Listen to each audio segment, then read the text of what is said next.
네, 오늘 수업의 마지막 하도록 하겠습니다. 자, 지금 앞 시간에 저출산 고령화 심화로 인하여서 어떤 문제들에 대해 살펴보았고요. 자, 2018년 저출산과 고령화의 재앙이 시작된다. 잠재 성장률 마이너스. 네, 이미 뭐 여러 차례 방송에도 많이 나왔고요. 계속해서 연일 나오고 있는 내용들입니다.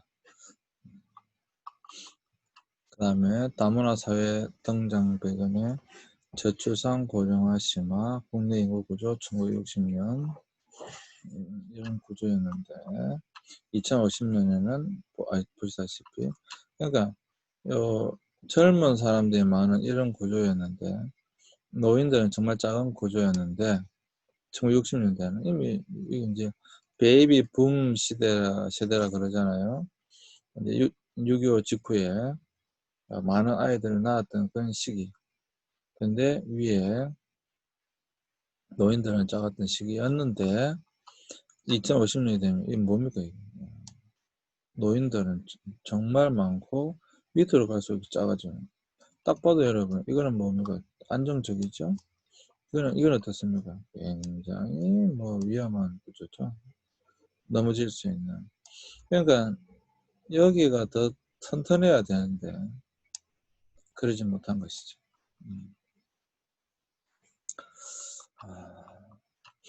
그래서 2050년이 되면 60세 이상 인구 46% 아주 재앙적인 역피라미드다.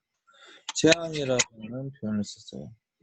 2050년 이제 겨우 30년 남았습니다. 60세 이상 인구 46% 거의 절반 가까이 되는 재앙적인 역피라미드다. 그리고 여기 보시면 65세 이상 치매 유병률 치매 환자의 급격한 증가. 자, 치매 환자가 급격하게 증가한다라고 하는 것은 어떤 의미냐면 국가가 그에 대한 사회적 비용을 훨씬 더 많이 들여야 된다라고 하는 거예요. 또 그만큼 사람이 오래 살게 된다.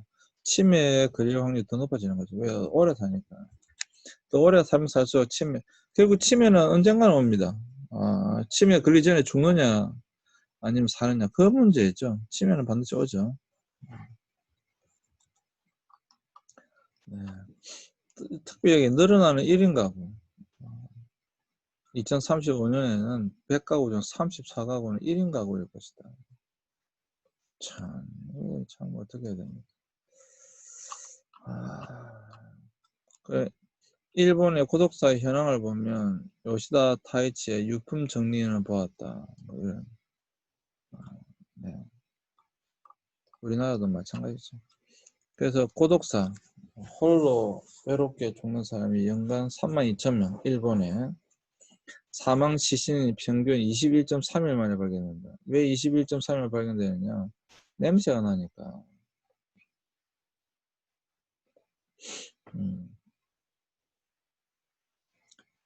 그래서 신종업체가 등장했는데 유족품 정리회사가 등장했다. 그 건당 25만원에서 30만원. 30만원 지금 한다면 310만원 정도 되거든요. 330만원 정도 되겠네요. 그러니까 유족품 정리하는 회사가 등장했다. 고독사란 우리가 알죠. 무연사. 아무 연고 없이 그냥 죽는 거. 그러다가 그 연고자 없이 죽는데 병이 들어서 간호받지 못하고 집안 혼자 사망하는 경우. 그러니까 연고자가 없이 혼자 살다 혼자 죽는 사회. 네, 참. 지금 이제 우리의 장례 제도 이거 많이 바뀔 겁니다.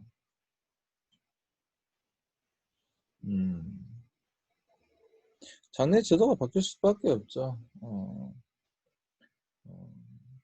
일단 자녀도 한 명 낳잖아요. 지금의 장례 제도와 같은 제도는 몇십 년 후에는 사라질 수밖에 없어요.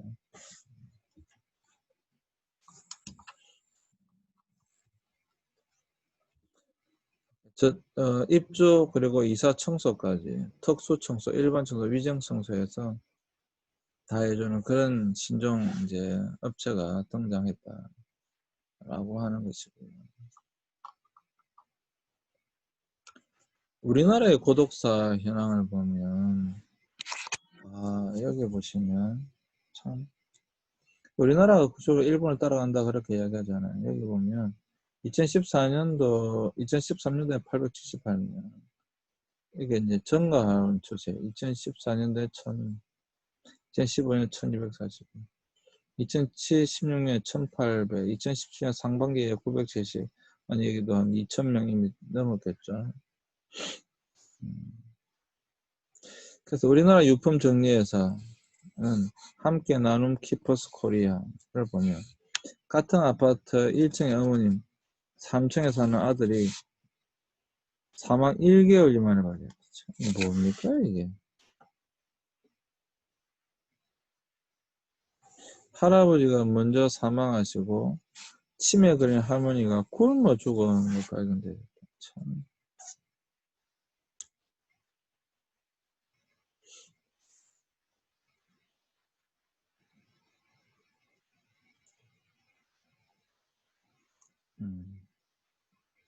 제가 이 타임에 물 한 잔만 마시겠습니다.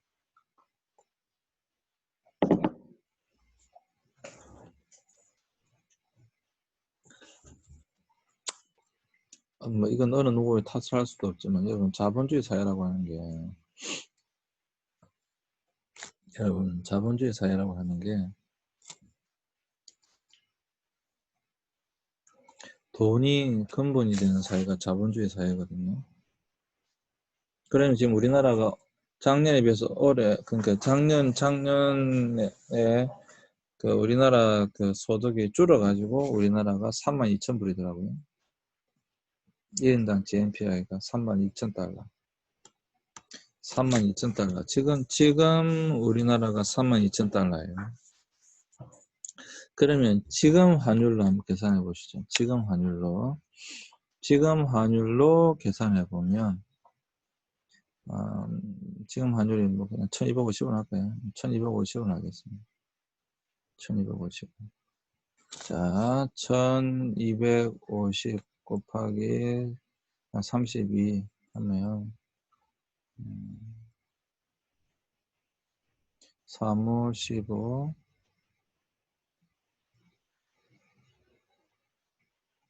3, 5, 15 3, 2, 6, 7 3일은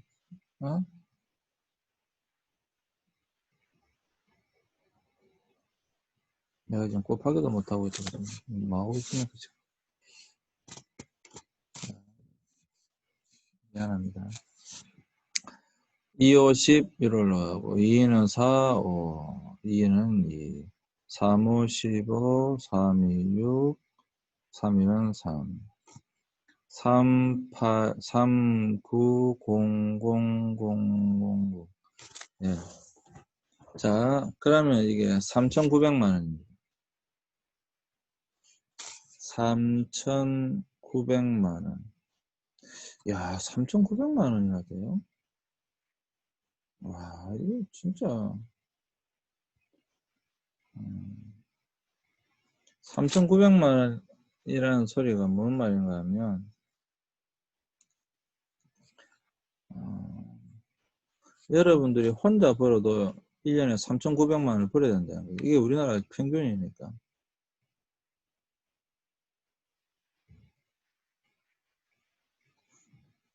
근데 부부가 결혼하면 이제 두 사람이니까 3,900만 원이 7,800만 원이겠죠? 7,800만 원. 거기다가 아이가 하나씩 둘이 생기잖아요. 둘 생기면 곱하기 2니까 평균을 하는 겁니다. 애가 둘 있다 한다면 곱하기 2니까 1억 5,600만 원이 돼야 됩니다. 1억 5,600만. 애 둘이면.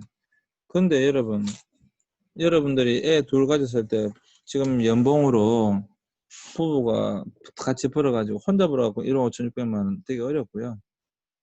물론 대기업에 삼성이나 이런 대기업에 들어가서 한 10년, 20년 정도 지나면 이 정도 됩니다.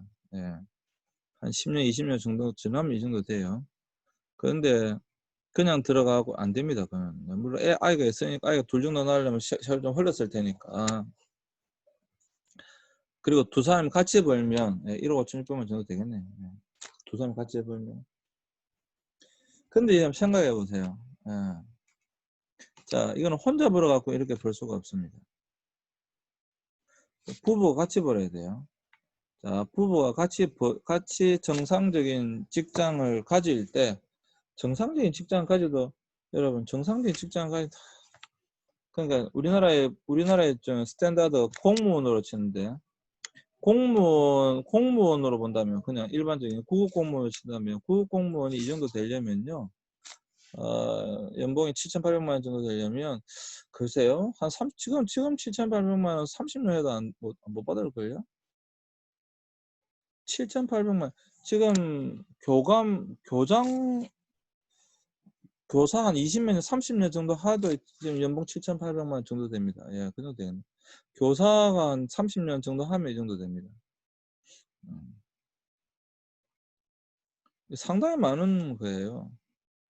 자, 그러면 어떤 문제가 발생하냐면, 부부가 정말로 정상적인 어떤 직장을 가져서 열심히 했을 때 이 정도, 볼 수 있을까 말까 한 금액이라는 거예요. 그래서 아이를 안 낳는 거예요. 만약에 부부만 있다. 그럼 7,800만 원 넘습니다. 네.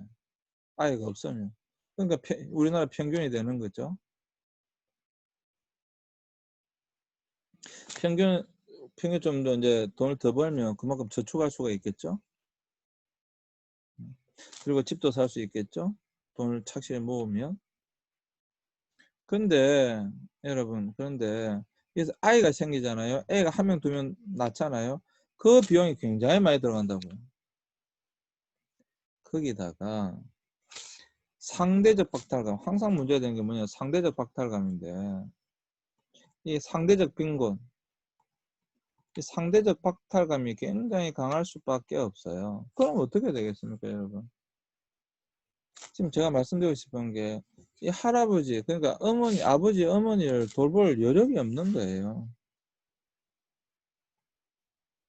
돌보고 싶어도 돌볼 힘이 없는 거예요. 그러니까 이런 문제가 발생하는, 같은 아파트 1층에 사는 어머니가 3층에 사는 아들이 사망 1개월 만에 시신을 발견했다. 이게 말이 됩니까? 이게 다른 다 사는 것도 아니고 같은 아파트 사는데도 불구하고 그렇다는 거니까. 왜 그렇겠어요? 물론 이 나쁜 놈 이렇게 욕할 수도 있어요. 그렇지만 그런 게 아니라 이 자본주의 사회라는 구조 자체가 돈을 그만큼 벌어야 되는 사회. 이런 맞벌이 부부라고 하는 것이 이제 좋다고 생각할지 모르겠지만 어쩔 수 없이 맞벌이 부부를 해야 됩니다. 물론 86년생 김지영에도 나오지만, 물론 대학을 나왔고 뭐 자신의 이상 실현을 위해서 직장을 가지고 그거 틀리다고 말한 게 아니고 맞아요. 나도 딸이 3명이 되기 때문에 그게 맞다니까요. 그렇게 해야 돼요. 그렇지만 내가 말씀드리고 싶은 것이, 그렇게 안 하면 못 사는 사회 구조라는 거예요. 그래서 그렇게 하는 것도 있지만, 그렇게 안 됐을 때 상대적 박탈감이 굉장히 심하다라고 하는 거죠. 그렇게 살아야지만이 그렇게 살아도 평균하기가 만만치 않다는 겁니다. 그러니까 이런 문제가 발생하는 거예요. 그래서 일본은 적극적으로 고립 방지 지원 센터를 지어서 고립되지 않게 하려고 노력을 하고 있고, 우리나라도 하고 있습니다. 그다음 일본 인구 피라미드의 변화가 지금 말하자면 1.2명이 한 명을 돌봐야 되는, 정말 이거는 그러니까 지금 일본의 인구 구조를 보면 현재 고령자 한 명 2.6명이 부양하고 있는데, 자 보세요. 지금은 2.6명이 한 명을 부양하고 있는데 2060명에는 1.2명이 한 명이 한 명을 부양해야 되는 거예요. 그럼 어떻게 되겠어요? 한 명이 한 명을 부양해야 되는 구조면 한 명이 두 명분을 버려야 된다는 소리잖아요. 아까 보신 것처럼 그보다 훨씬 더 많이 버려야 된다는 거예요. 이건 엄청난 사회 문제라니까. 네, 이건 정말 여러분 엄청난 사회 문제입니다. 이런 나라는 성장할 수가 없어요. 왜, 여러 나라 사람들이, 이제 중국도 아닙니다. 왜 투자를 베트남이나 캄보디아나 이런 나라에 하라 그러는데, 그 나라는 아주 젊기 때문에, 어린 청년들이 많기 때문에, 그런 나라에 투자해야 된다는 거죠. 이런 나라는 발전이 없습니다. 이제. 그게 우리나라에도 나타나고 있다. 우리나라도 지금 아주 빠른 속도로 늘어나고 있는, 아주 빠른 속도. 75세 이상의 인구 비율이 아주 빠른 속도로 늘어나고 있다. 이게 노인 인구 비율 있잖아요.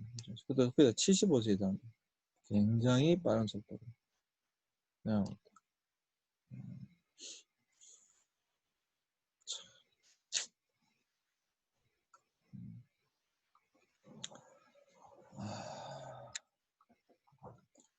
그래서 이것을 방지하기 위해서 나온 대안 중에 하나가 뭐냐면, 다문화 가족으로 인한 고령화 속도 완화 효과가 있다.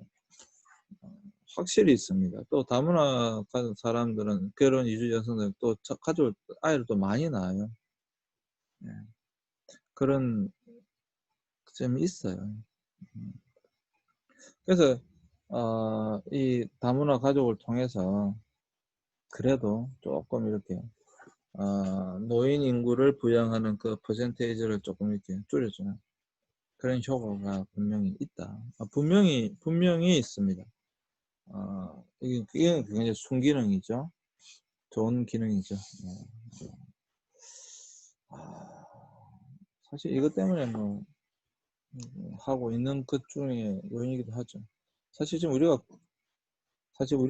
적극적으로 다문화 사회를 지금 수용하고 있는 것 중에 하나거든요. 물론 조심해야 될 부분도 많이 있지만, 그러니까 여러분 앞으로 다문화 상담은 굉장히 확대될 수밖에 없어요. 그래서 중앙정부 예산에 이렇게 쭉 보시면 비용 효과가 이렇게 쭉 나와 있습니다. 노인 의료비, 특별히 노인 의료비. 경영학의 대가인 피터 드러크가 뭐라고 이야기했냐면, 미래를 예측할 때 활용하는 두 가지 자료, 하나는 과거의 역사이고 다른 인구 통계이다. 이게 여러분이 꼭 기억해 주셨으면 좋겠습니다. 빌 그로스는 뭐라고 말했냐면, 무인도로 보내져 오직 한 가지 데이터만 들고 가야 한다면 주저없이 인구 통계를 들어가겠다. 그 나라의 인구 통계만 봐도 그 나라가 앞으로 어떻게 될 것인가가 보인다, 이 말입니다. 그렇기 때문에 이거는 여러분 사실 굉장히 심각한 문제고요. 우리가 정말 많은 관심을 가지고 봐야 한다라고 하는 것입니다. 실제 여러분 보셔야 돼요. 그래서 다문화 정책은 곧 뭔가 인구 정책이다. 자, 이거는 뭐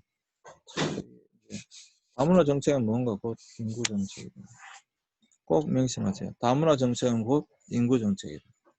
지금 한국이 이 인구 정책의 어려움을 앞으로 더 크게 겪지 않으려고 한다면 다문화 정책을 잘 세워야 된다. 그래서 다문화 정책은 곧 인구 정책이다 라고 하는 것을 잊지 말아야 된다 라고 하는 것입니다. 다문화 정책은 곧 인구 정책입니다. 왜 우리가 다문화 사회로 갈 수밖에 없느냐. 아까 말씀드렸다시피 노동자. 왜 노동자 문제가 발생했겠어요? 물론 처음엔 3D 업종이지만 지금은 없다니까, 사람이. 지금 3D가 아니라 사람이 없어요, 사람이. 왜? 출산율이 너무 낮으니까. 여러분, 이건 우리 김천대학교가 직격탄을 맞은 거 아니에요? 김천대학교가 왜 지금 이렇게 어려워졌어요? 김천대학교 별로 어려운 대학이 아니었어요. 근데 왜 그랬습니까? 아니, 입학하려고 하는 학생 수보다 대학 정원이 더 많으니까, 아니, 입학하려는 학생이 모자라니까, 말이 안 되잖아요. 입학 정원이 대학에 입학하려고 하는 학생보다 훨씬 더 많으니까, 대학을 줄여야 되는 거죠. 그러니까, 엄청난 어려움을 이제 빠지게 되는 거잖아요. 우리 김천대학교 뭐 그런 거 아닙니다, 여러분. 전국에는 정말 많은 대학이 그래요. 전국에는 30 내지 40%의 대학이 그렇다니까요. 우리 김천 대학교는 굉장히 잘 이겨내고 있는 거예요. 정말입니다. 정말 실제적인 그런 어려움이 지금 발생한 거예요. 그 다문화 정책은 그건 뭐냐? 인구 정책이에요. 네. 굉장히 중요한 것입니다. 이것은 정말 한국의 미래가 여기에 달려있다 봐도 될 정도로 여러분, 어떻게 하면 이것을 인구 정책을 잘 쓸 것인가 굉장히 중요한 것입니다. 정말 중요한 것입니다. 그래서 여러분, 우리가 왜 지금 다문화 사회학 속에서 왜 우리가 이 다문화 사회를 하고 있느냐, 또 앞으로 다문화 정책을 어떻게 피해야 될 것인가, 그것은 두말할 필요 없이 인구 정책입니다. 분명히 다문화 사람들이 우리나라에 와서 출산율을 높여주는 분명한 효과가 있습니다. 분명한 효과가 있습니다. 그래서 아까 지자체에서 농촌총각 장가 보내기 할 때 적극적으로 500만, 600만 원을 들여서라도 농촌 총각들이 결혼할 수 있도록 한다는 거 아니겠어요? 아니, 그 결혼하는데 뭐 국가가 돈을 대줘야 됩니까? 지방정부가 왜 돈을 대줘야 됩니까? 이런 관점이 아니라는 거예요. 예, 여러분, 이런 관점이 아니라. 지금 출산율이 너무 낮기 때문에 이걸 다시 사실 회복하기가 만만치 않아요. 만만치 않아요. 정말 만만치 않아요. 그럼에도 불구하고 아까 앞에 나왔잖아요. 이걸 그나마 그래도 좀 떨어지는 것을 조금이나마 막기 위해서